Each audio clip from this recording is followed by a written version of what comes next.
चतुरपुर नाम के गांव में रतन नाम का आदमी रहता था। रतन वैसे बहुत बुद्धिमान था। बुद्धिमान होने के बावजूद उसके पास कोई काम ना था। वह रोज किसी न किसी के पास जाकर काम मांगता था। उसे कोई भी अपने यहाँ काम नहीं देता था। एक दिन रतन राशन की दुकान पर जाकर दुकानदार से कहता है, भैया कोई काम हो तो दो, मेरे पास कोई काम नहीं है, जिसके कारण मेरा परिवार कई बार भूखा रहता है। रतन, तू बहुत समझदार है, तू कुछ पढ़े लिखो का काम कर। ये क्या मजदूरी का काम कर रहा है? अब जा, काम धंधे के समय खोटी ना कर। रतन को बुरा तो लगता है, पर वह दुकान से जाते हुए मन ही मन सोचता है कि चलो छोड़ो, इन्हें कभी न कभी मेरी अहमियत समझ आएगी। काम नहीं मिलने के कारण वह बहुत परेशान रहने लगता है। धीरे धीरे समय भी बीतने लगता है।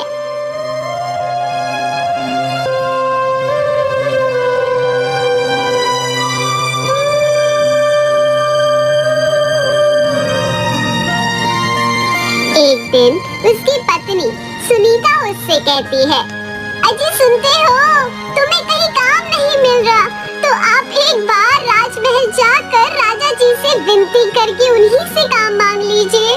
हाँ, मैं भी यही सोच रहा हूँ, पर वहाँ मेरे लायक काम नहीं मिला या उन्होंने मना कर दिया तो मैं क्या करूँगा? अरे आप ऐसा क्यों सोच रहे हो? आप वहाँ जाकर तो देखिए, कुछ न कुछ तो होगा ही। चलो तुम कह रही हो तो मैं कल जाता हूँ। अगले दिन रतन अपने घर से अपना डंडा, जिसमें वह पीछे छोटी सी पोटली में बांधकर चंद्रनगर के लिए निकल पड़ता है।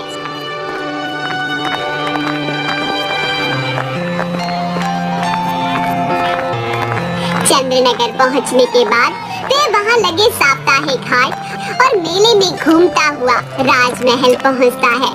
महल की भव्यता इतनी कि हर किसी की आंखें बड़ी हो जाएं। अरे वाह, कितना सुंदर और भव्य महल है। चलो चलता हूँ महाराज के पास मदद मांगने। भैया, ये मुख्य द्वार कहाँ है? आम दरबार कहाँ लगा है? बाएं से तीसरा दरवाजा। पर कोई मतलब नहीं है, हमारी परेशानियों का वहाँ सिर्फ मजाक बनेगा। महाराज का नाम तो आप जानते ही हो, खड़क सिंह नाम है उनका। अच्छा, जो भी हो, मुझे तो बस अपने काम से मतलब है।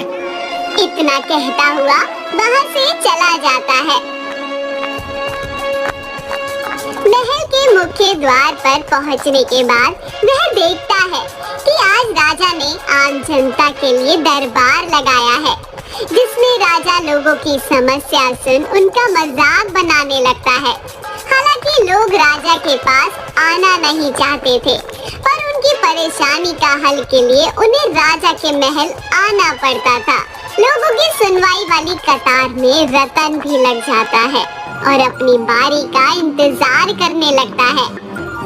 थोड़ी देर बाद रतन की बारी आती है। प्रणाम महाराज, मेरा नाम रतन है। मैं आपके राज्य के गांव चतुरपुर से हूँ। मुझे मेरे परिवार के भरण पोषण और निर्वहन के लिए रोजगार की आवश्यकता है। मुझे आपके यहाँ कोई काम मिल जाएगा तो बहुत मेहरबानी होगी। अच्छा, तुम्हें काम की तलाश है? काम तो मिल जाएगा, पर इसके लिए तुम्हें किसी प्रकार का धन नहीं मिल पाएगा। महाराज, बिना धन मिले मैं कैसे अपना गुजारा कर पाऊंगा? तुम मेरे दिए गए कार्य को मना कर मेरी अवहेलना कर रहे हो। जानते नहीं हो मूर्ख, खड़क सिंह नाम है हमारा। खड़क सिंह। सैनिक, इसे बंदी बनाकर इसे 10 दिनों तक काल कोठरी में बंद कर दिया जाए। महाराज, मुझे माफ कर दिया जाए, मेरी बात का आप गलत मतलब निकाल रहे हैं। इतने में सैनिक आकर उसे कारागार की तरफ घसीट कर ले जाते हुए उसे काल कोठरी में डाल देते हैं। रतन अंदर बैठे बैठे रोता है। ये सब मेरे साथ ही क्यों होता है? इसमें मेरी क्या गलती? मैं तो बस काम मांगने आया था। 10 दिन किसी न किसी तरह बीत जाते हैं। उधर चतुरपुर में उसके बच्चे और पत्नी भी परेशान होते हैं। 11वें दिन जब उसे छोड़ा जाता है तो रतन सोचता है, अब मैं चुप नहीं रहूंगा, इन सभी को सबक सिखा कर रहूंगा। इस खड़क सिंह को इसके सिंहासन से ना उतार फेंका तो मेरा नाम रतन नहीं। फिर रतन घर लौटकर उसकी पत्नी सुनीता को सब कुछ बताता है कि उसके साथ चंद्रनगर राजमहल में क्या क्या हुआ। अब मैं उन सभी को सबक सिखाना चाहता हूँ जिन्होंने मुझे काम नहीं दिया और मुझे नाकाबिल समझा। सबक सिखाने में मैं भी आपके साथ हूँ, पर कोई गड़बड़ तो नहीं हो जाएगी। सुनो, मुझ पर भरोसा रखो, मैं सब संभाल लूंगा, पर जो मैं बताऊं वो तुम्हें करना होगा। जी ठीक है। तुम बच्चों को अभी अपने भाई बिरजू को इंद्रनगर से बुलवाकर उसके साथ मायके भेज दो। सुनीता रतन की बात सुनकर यही करती है।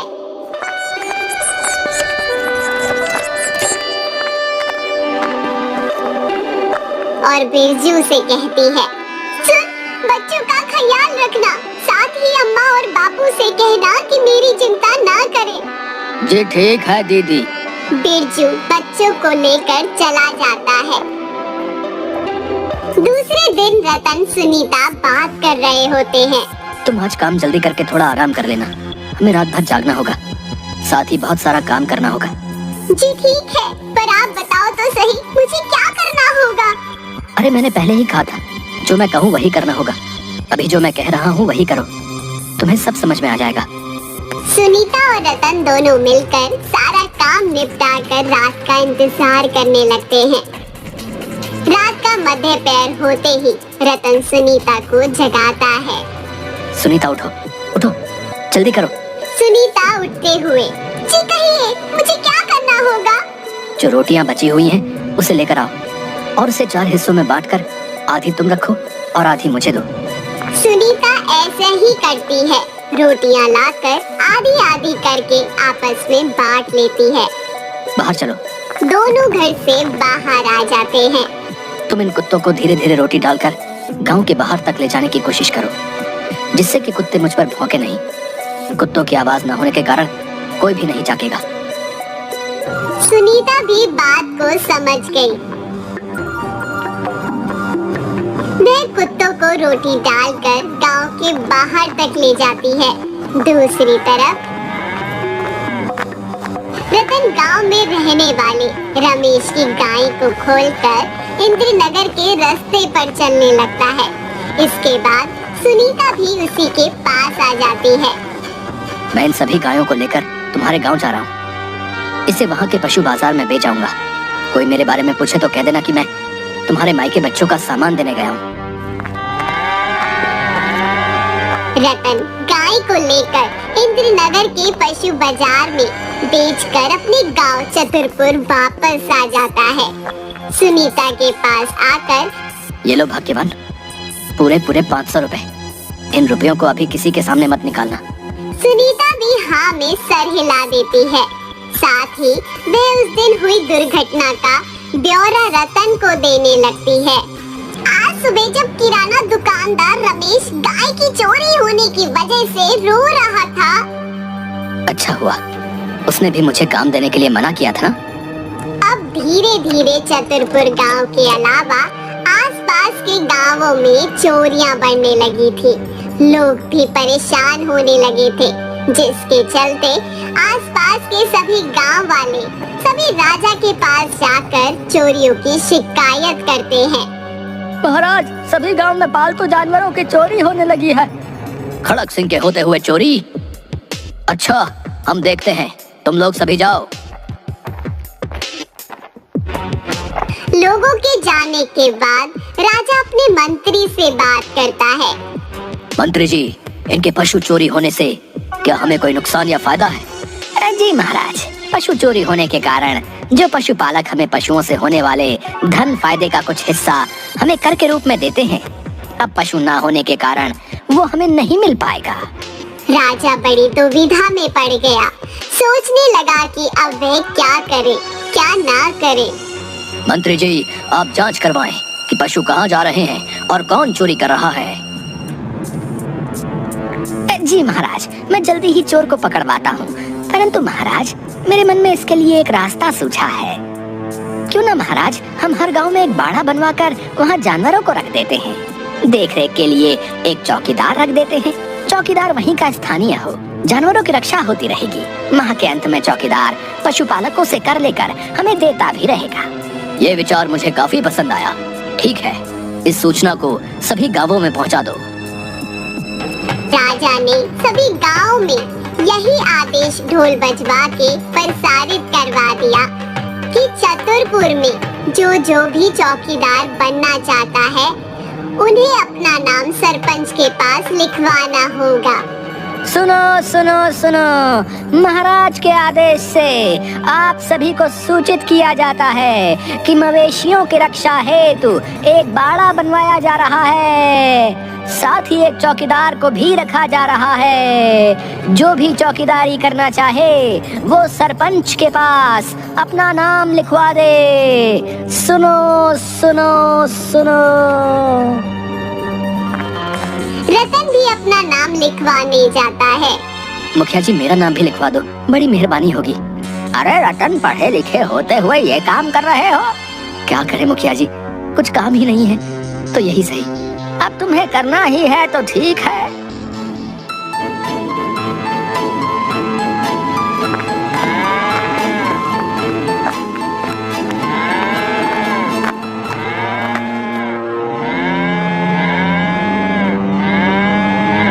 चौकीदारों को भी नियुक्त किया गया, जिसमें रतन को भी नियुक्त किया गया।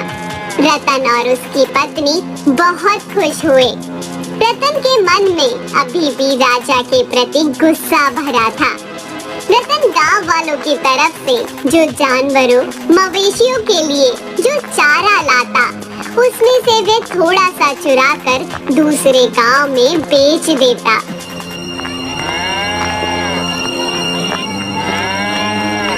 तुम्हें मवेशियों के लिए चारा चाहिए? हाँ चाहिए तो सही। ऐसा करो कि तुम मुझसे बाजार भाव से कम कीमत पर चारा ले लो। ठीक है। रतन हर बार किसी न किसी को चारा बेचकर घर आ जाता। एक दिन, सुनीता, तुम इन पैसों में से कुछ थोड़ा सा हिस्सा अलग निकाल लिया करो। निकाल तो लिया करूंगी, पर कभी राजा को शक हुआ और उसने हमारे यहाँ तलाशी ली तो उसे सच मालूम पड़ गया तो? उसे कुछ नहीं मालूम पड़ेगा। तुम इस धन को पोटली में रखकर मुझे दे दो। जो पशुपालकों से कर का धन मिलता, उसमें से कुछ धन चुरा कर वह राजकोष में कर जमा करवाने जाता था। रतन इस अतिरिक्त धन को जानवरों के बाड़े में छुपा दिया करता था। कुछ महीनों तक ऐसा ही चलता रहा। रतन हर माह थोड़ा थोड़ा धन कम करके राजकोष में जमा किया करता था। एक बार कोषाधिपति उसे बोल देता है, रतन, इस ग्राम के पशु कर का धन दिन प्रतिदिन कम होता जा रहा है। क्या कर रहे हो तुम? मुझे जितना भी कर मिलता है वो मैं आपको ही ला कर देता हूँ। इस बात को राजा भी सुन रहा होता है। तभी राजा भी गुस्से में आकर रतन को पकड़ने का आदेश देता है और कहता है, इसे पकड़ लिया जाए। जब तक जांच पूरी न हो जाए इसे छोड़ना नहीं। यदि कभी इस पर गुनाह सिद्ध हो जाता है तो इसे फांसी की सजा दी जाए। महाराज, मुझे अपनी सफाई का एक मौका तो दे दीजिए। रुकिए महाराज, हम सुन लेते हैं कि ये क्या कहना चाह रहा है। हाँ रुको, इसे बोलने दो। ये क्या कहना चाह रहा है? महाराज, अपनी बात रखो, उससे पहले मेरी एक शर्त है। बोलो, क्या शर्त है? यदि मैं बेकसूर सिद्ध हो जाता हूँ तो आप मुझे राजा बनाएंगे और मेरी जगह आपको ये सजा मंजूर होगी। राजा अपने गुरूर और घमंड में हाँ कह देता है। मंत्री रोकते हुए, महाराज, आप ऐसा नहीं कर सकते हैं। मंत्री, राजा आप है कि मैं? माफ कीजिए महाराज। इतना कहकर मंत्री पीछे हट जाता है। रतन, अब सिद्ध करो, तुमने धन को बीच में चुराया तो नहीं है? महाराज, मैंने धन को चुराया नहीं है, परंतु यदि आपको मुझ पर दोष लगाना होगा तो आप लगा ही देंगे। ऐसा है तो इसका फैसला हमारे यहाँ के 5 महामंत्री करेंगे। इसके लिए मुझे 1 किलो वजन का बर्फ चाहिए। जल्दी ही इसके हाथ में बर्फ ला कर दो।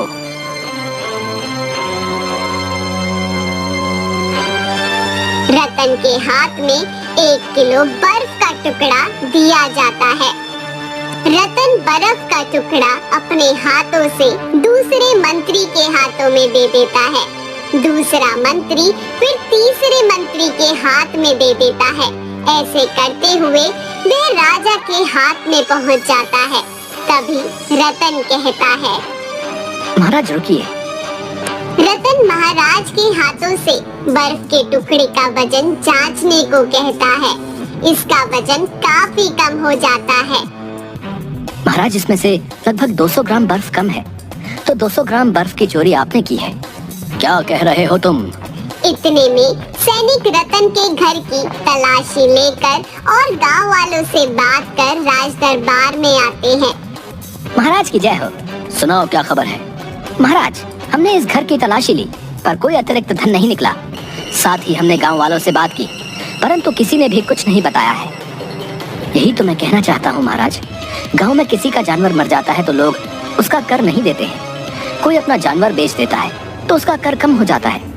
चोरी होने की वजह से लोग जानवर भी कम खरीद रहे हैं, जिसकी वजह से लोग कर कम दे रहे हैं। इसके बाद का फैसला मैं आप मंत्रियों पर छोड़ रहा हूँ। मंत्री सोच विचार कर रतन की बात को सच मान लेते हैं।